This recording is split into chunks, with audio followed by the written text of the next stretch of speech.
The Secret Garden, Chapter 9. The Strangest House. It was the sweetest, most mysterious-looking place anyone could imagine.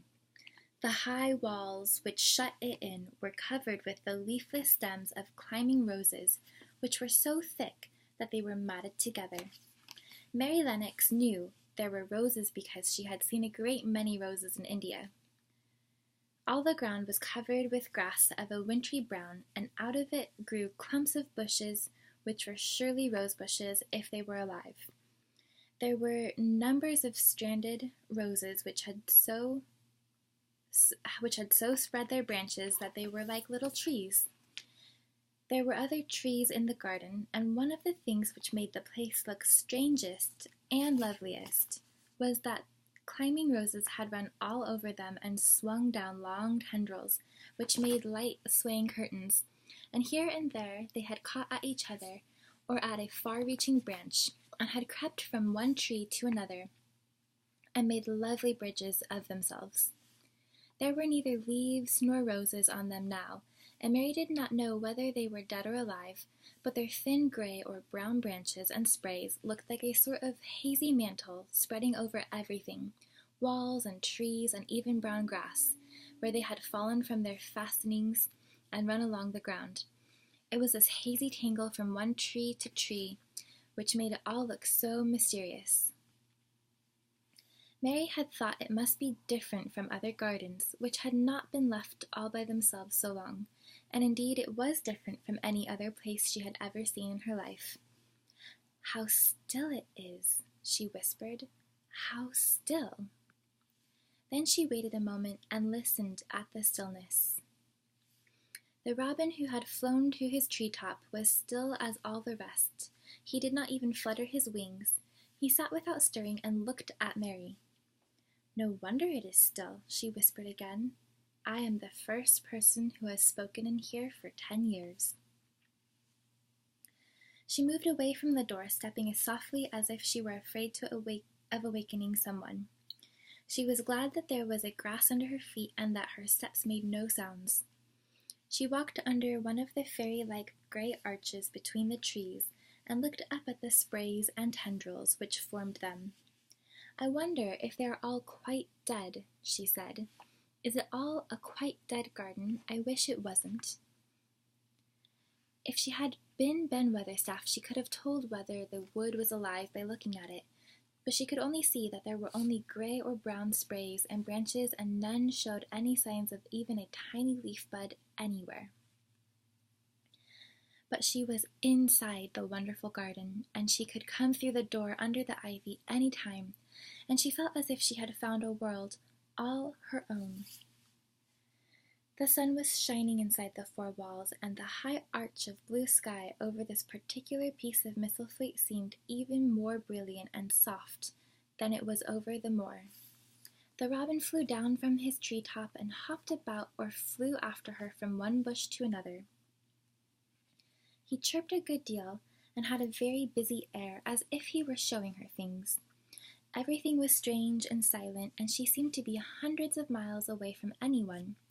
But somehow she did not feel lonely at all. All that troubled her was her wish that she knew whether all the roses were dead, or if perhaps some of them had lived and might put out leaves and buds as the weather got warmer. She did not want it to be a quite dead garden. If it were a quite alive garden, how wonderful it would be, and what thousands of roses would grow on every side. Her skipping rope had hung over her arm when she came in, and after she had walked about for a while, she thought she would skip around the whole garden, stopping when she wanted to look at things. There seemed to have been grass paths here and there, and in 1 or 2 corners there were alcoves of evergreen with stone seats, or tall moss-covered flower urns in them. As she came near the second of these alcoves, she stopped skipping. There had once been a flower bed in it, and she thought she saw something sticking out of the black earth, some sharp little pale green points. She remembered what Ben Weatherstaff had said, and she knelt down to look at them. Yes, they are tiny growing things, and they might be crocuses or snowdrops or daffodils, she whispered. She bent very close to them and sniffed the fresh scent of the damp earth. She liked it very much. Perhaps there are some other ones coming up in other places, she said. I will go all over the garden and look. She did not skip, but walked. She went slowly and kept her eyes on the ground. She looked in the old border beds and among the grass, and after she had gone round, trying to miss nothing, she had found ever so many more sharp, pale green points, and she had become quite excited again. It isn't a quite dead garden, she cried out softly to herself. Even if the roses are dead, there are other things alive. She did not know anything about gardening, but the grass seemed so thick in some places where the green points were pushing their way through that she thought they did not seem to have enough room to grow. She searched about until she found a rather sharp piece of wood, and knelt down and dug and weeded out the weeds and grass until she made nice little clear places around them. Now they look as if they could breathe, she said. After she had finished with the first ones, I'm going to do ever so many more. I'll do all I can see. If I haven't time today, I can come tomorrow. She went from place to place and dug and weeded and enjoyed herself so immensely that she was led on from bed to bed and into the grass under the trees. The exercise made her so warm that she first threw her coat off, and then her hat, and without knowing it, she was smiling down onto the grass and the pale green points all the time. The robin was tremendously busy. He was very much pleased to see gardening begun on his own estate. He had often wondered at Ben Weatherstaff. Where gardening is done, all sorts of delightful things to eat are turned up with the soil. Now here was this new kind of creature who was not half Ben's size, and yet had had the sense to come into his garden and begin at once. Mistress Mary worked in her garden until it was time to go to her midday dinner. In fact, she was rather late in remembering, and when she put on her coat and hat and picked up her skipping rope, she could not believe that she had been working 2 or 3 hours. She had been actually happy all the time, and dozens of the tiny pale green points were to be seen in cleared places, looking twice as cheerful as they had looked before when the grass and weeds had been smothering them. I shall come back this afternoon, she said, looking all around at her new kingdom, and speaking to the trees and the rose bushes as if they heard her. Then she ran lightly across the grass, pushed open the slow old door, and slipped through it under the ivy. She had such red cheeks and such bright eyes, and ate such a dinner, that Martha was delighted. 2 pieces of meat and 2 helps o' rice pudding, she said. Mother will be pleased when I tell her what the skippin' rope's done for thee. In the course of her digging with the pointed stick, Mistress Mary had found herself digging up a sort of white root, rather like an onion. She had put it back in its place and patted the earth carefully down on it, and just now she wondered if Martha could tell her what it was. Martha, she said, what are those white roots that look like onions? They're bulbs, answered Martha. Lots of spring flowers grow from 'em. The very little ones are snowdrops and crocuses, and the big ones are narcissuses and jonquils and daffodillies. The biggest of all is lilies and purple flags. They are nice. Dickon's got a whole lot of them planted in our bit of garden. Does Dickon know all about them? Asked Mary, a new idea taking possession of her. Our Dickon can make a flower grow out of a brick walk. Mother says he just whispers things out to the ground. Do bulbs live a long time? Would they live years and years if no one helped them? Inquired Mary anxiously. They're things as helps themselves, said Martha. That's why poor folk can afford to have 'em. If you don't trouble 'em, most of 'em will work away underground for a lifetime and spread out and have little 'uns. There's a place in the park woods here where there's snowdrops by thousands. They're the prettiest sight in Yorkshire when the spring comes. No one knows when they was first planted. I wish the spring was here now, said Mary. I want to see all the things that grow in England. She had finished her dinner and gone to her favorite seat on the hearth rug. I wish I had a little spade, she said. Whatever does thee want a spade for? Asked Martha, laughing. Art thou going to take to diggin'? I must tell mother that too. Mary looked at the fire and pondered a little. She must be careful if she meant to keep her secret kingdom. She wasn't doing any harm, but if Mr. Craven found out about the open door, he would be fearfully angry and get a new key and lock it up forevermore. She really could not bear that. This is such a big, lonely place, she said slowly, as if she were turning matters over in her mind. The house is lonely, and the park is lonely, and the gardens are lonely, so many places seem shut up. I never did many things in India, but there were more people to look at, natives and soldiers marching by, and sometimes bands playing, and my ayah told me stories. There was no one to talk to here except you and Ben Weatherstaff, and you have to do your work, and Ben Weatherstaff won't speak to me often. I thought if I had a little spade, I could dig somewhere as he does, and I might make a little garden if he would give me some seeds. Martha's face quite lit up. There now, she exclaimed. If that wasn't one of the things Mother said. She said there's such a lot of room in that big place, why don't they give her a bit for herself? Even if she doesn't plant nothing but parsley and radishes. She'd dig and rake away and be right down happy over it. Them was the very words she said. They were they, said Mary. How many things she knows, doesn't she? Said Martha. It's like she says, a woman as brings up 12 children learns something besides her ABC. Children's as good as arithmetic to set you finding out things. How much would a spade cost? A little one, Mary asked. Well, was Martha's reflective answer, at Thwaite Village there's a shop or so, and I saw little garden sets with a spade and a rake and a fork all tied together for 2 shillings, and they was stout enough to work with too. I've got more than that in my purse, said Mary. Mrs. Morrison gave me 5 shillings, and Mrs. Medlock gave me some money from Mr. Craven. Did he remember thee that much? Exclaimed Martha.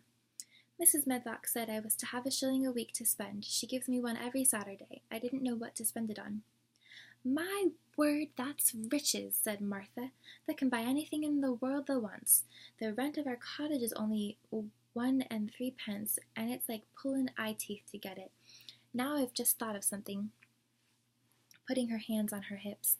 What? Said Mary eagerly. In the shop at Thwaite, they sell packages of flower seeds for a penny each, and our Dickon, he knows which is the prettiest ones and how to make 'em grow.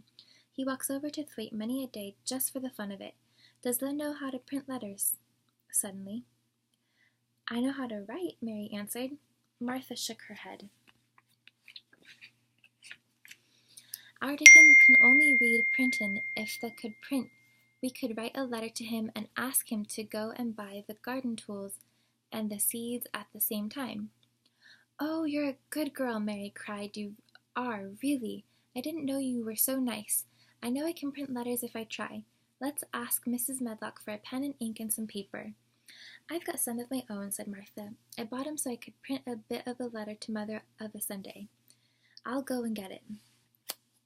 She ran out of the room, and Mary stood by the fire and twisted her thin little hands together with sheer pleasure. If I have a spade, she whispered, I can make the earth nice and soft and dig up weeds.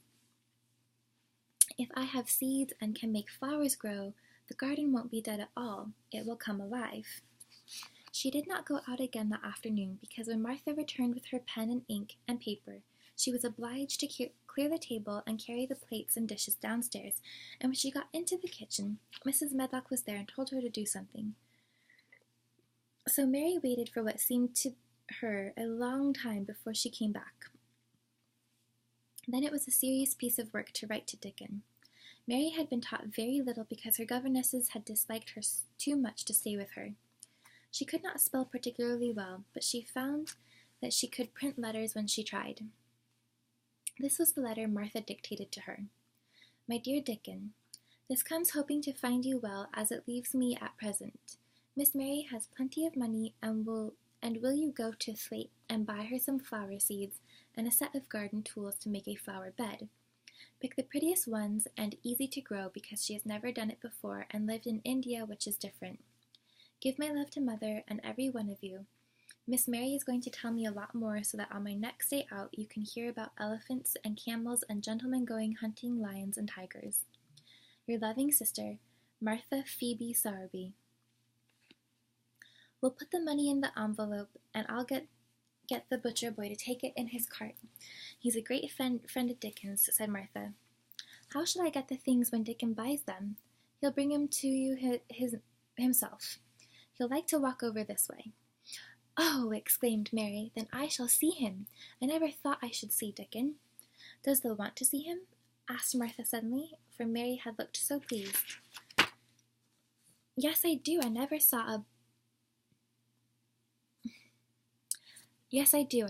a boy foxes and crows loved. I want to see him very much. Martha gave a little start as if she remembered something. Now to think, she broke out, to think o' me forgetting that there, and I thought I was going to tell you first thing this morning. I asked Mother, and she said she'd ask Mrs. Medlock her own self. Do you mean, Mary began, what I said Tuesday?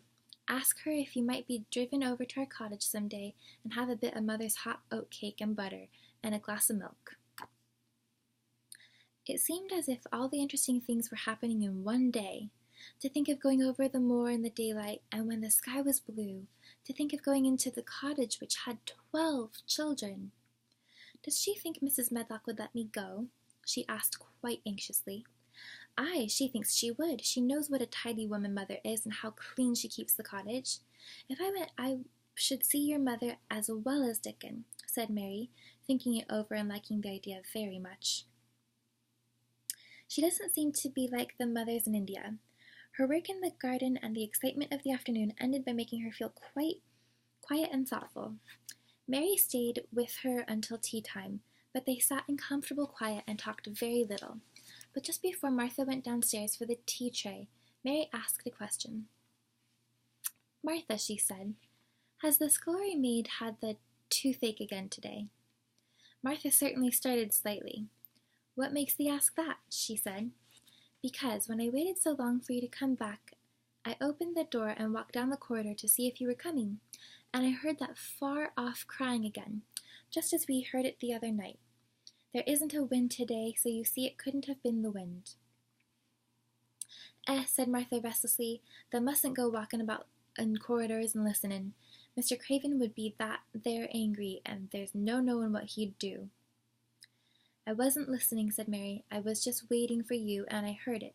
That's 3 times. My word, there's Mrs. Medlock's bell, said Martha, and she almost ran out of the room. It's the strangest house anyone ever lived in, said Mary drowsily, as she dropped her head on the cushioned seat of the armchair near her. Fresh air and digging and skipping rope had made her feel so comfortably tired that she fell asleep.